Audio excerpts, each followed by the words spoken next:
Hi everyone, Sin here from Creative Synchronicity, and I wanted to share with you a quick and easy idea for a great last minute holiday gift, a nice handmade one that only takes a really short amount of time to make and is very inexpensive to make as well. It's a perfect gift for all the crafters on your list.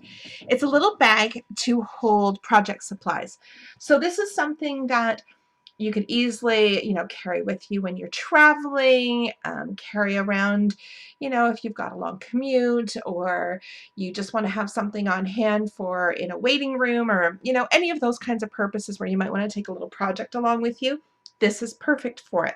So what you're going to start with, and now just to let you know, I can't really show you an actual tutorial. We're undergoing renovations right now, and I just don't have a setup where I can film at my sewing machine, but this is so easy to make. You'll understand exactly how to do it even without me doing the actual sewing in front of you.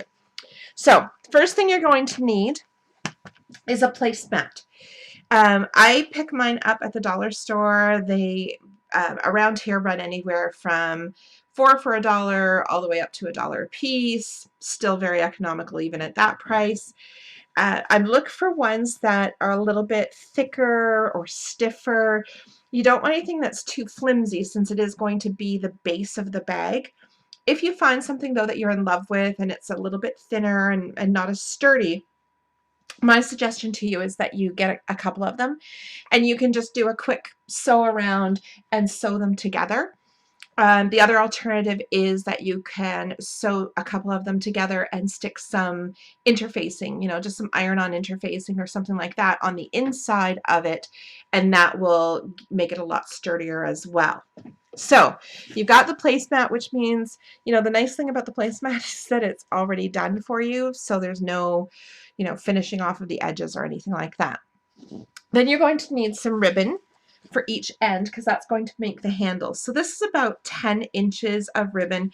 It's 1 inch wide ribbon. This is a grosgrain one, but again, anything that's going to be wide enough and sturdy enough to hold up to repeated handling is going to be good for you for this purpose.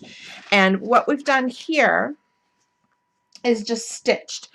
And I use a zigzag stitch and just go back and forth several times just to make sure it's really, really good and secure, because again, that's going to be the, the handles that you're going to carry this around by. So you want to make sure that they're on there really securely.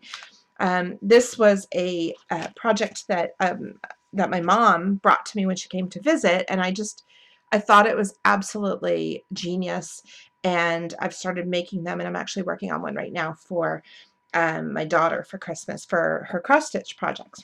So the next thing you need some Velcro. So the Velcro is here sewn on, kind of centered in the handle area, because that's what's going to hold it shut. So when you're traveling, it holds it nice and sturdy and secure, and then you can open it up. And when you open it up, you'll see that on the inside there's a whole bunch of Ziploc bags there that you can use for putting in the various components of whatever project you're working on. So like I said, I'm making one for my daughter.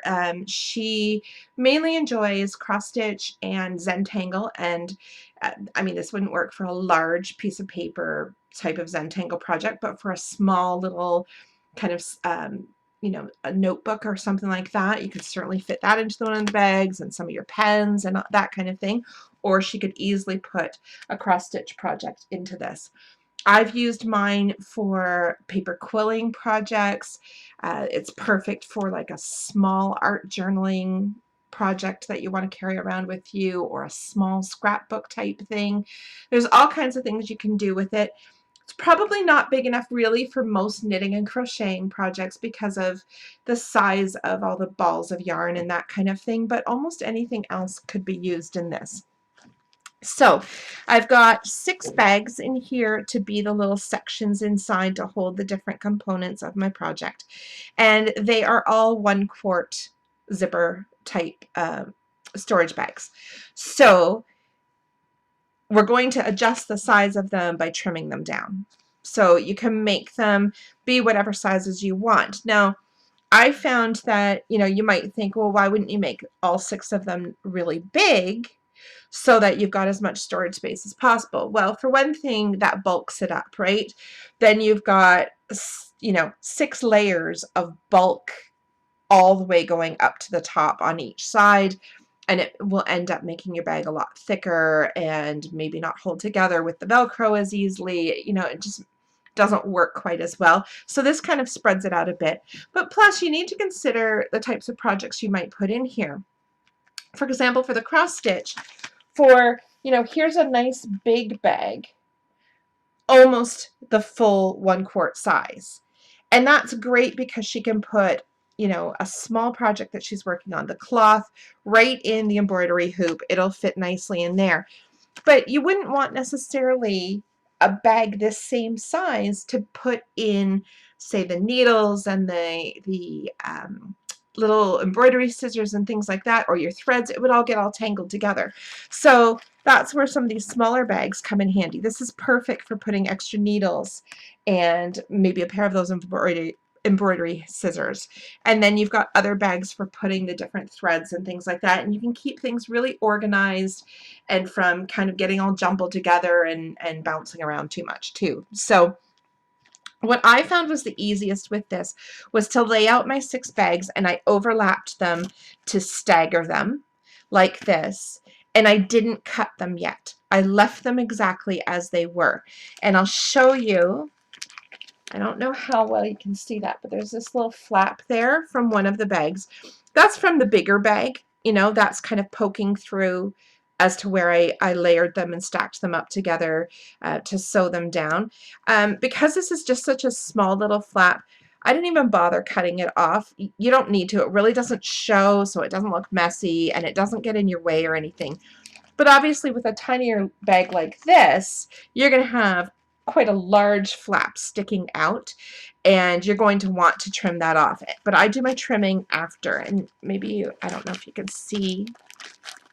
Let's see. There's a little flap right there, and that's where it got trimmed off.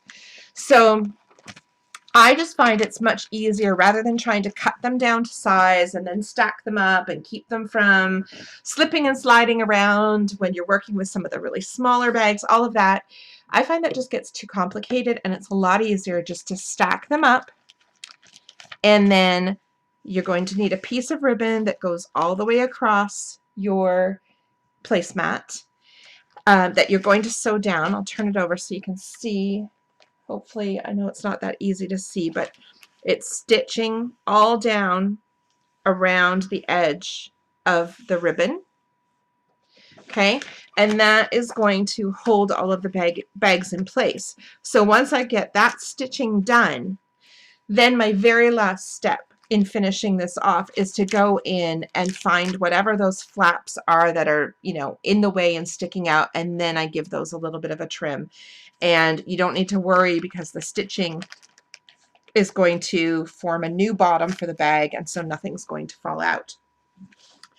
You can leave it as is, or obviously for your very last thing you might want to you know, iron on some kind of letters to personalize it, maybe put a monogram on here, maybe do some fabric painting on the outside to personalize it in some way, or, you know, so any kind of thing like that that you want to stick on, buttons, flowers, anything like that. So as you can see, I mean, it makes a really quick, it's only a few little stitches, so it's not a major sewing project for those of you who aren't too adept at sewing. And it doesn't take a lot of time investment to do. You could whip this easily up, several of them in one evening, and have great gifts for all of your crafty friends. Thanks for joining me today. Stick around and check out my blog at creativesynchronicity.com for lots more great ideas.